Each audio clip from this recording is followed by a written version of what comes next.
ఈ రోజు కూడా చెప్పారు వాళ్ళు ఏం కోరుకుంటే అది చేయడానికి సిద్ధంగా ఉన్నాం. హౌస్ కమిటీ అంటే హౌస్ కమిటీ వేస్తున్నాం, లేకుంటే సిబిసి వేయడని సిబిసి వేయడని చెప్పిన తర్వాత కూడా కావాలని ఒక ఉద్దేశంతో గడీల పాలన జరగాలి, మేము చెప్పినట్టే వినాలి, మాతోటే ఇది నడవాలనే ఒక అక్కస్తోటి మరి గతంలో గౌరవ డిప్యూటీ సీఎం గారు అక్కడ ఉన్నప్పుడు ఆయనకు ప్రతిపక్ష హోదా లేకుండా చేశారు. అట్లాగే ఇప్పుడు సీనియర్ నాయకుడు కడియం శ్రీహరి అంటే నేను 3వ క్లాసు నుంచి వారు ఎమ్మెల్యేగా ఉన్నారు అధ్యక్ష. ఈ సభలో అత్యంత సీనియర్ వారి అధ్యక్ష. వారు మాట్లాడిన వారి వయసు కూడా గౌరవించకుండా వారు చెప్పిన మాటలు వినకుండా ఇక్కడ పాడి కౌశిక్ రెడ్డి ఆయన ఎన్నికల్లో ఎట్లా గెలుచుండో అందరికీ తెలుసు. ఇవాళ నక్సలైట్ల మాట మనం మర్చిపోయినాం అధ్యక్ష. ఇవాళ పాడి కౌశిక్ రెడ్డి అసెంబ్లీ నక్సలైట్ గా మారిండు, అసెంబ్లీ నక్సలైట్ గా మారిండు అధ్యక్ష.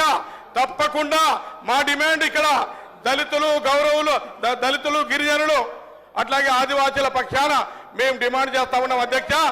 ఆయనను రిమైనింగ్ టర్ములో రిమైనింగ్ కాలం అంతా కూడా బర్తరఫ్ చేయాలి.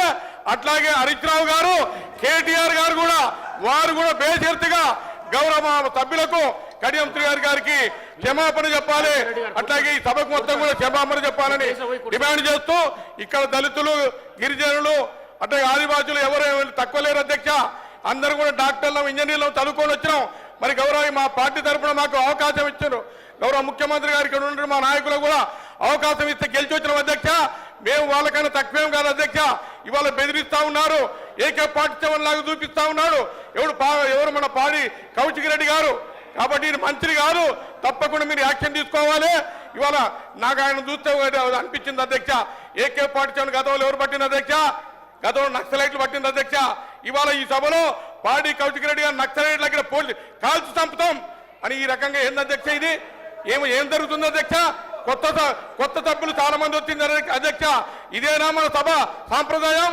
ఇదేనా మన సభ గౌరవం? కాబట్టి మనల్ని చూసి ప్రజలు నవ్వుకునే పరిస్థితి వచ్చింది అధ్యక్ష. దయచేసి వారి మీద యాక్షన్ తీసుకోవాలని కోరుకుంటూ సెలవు.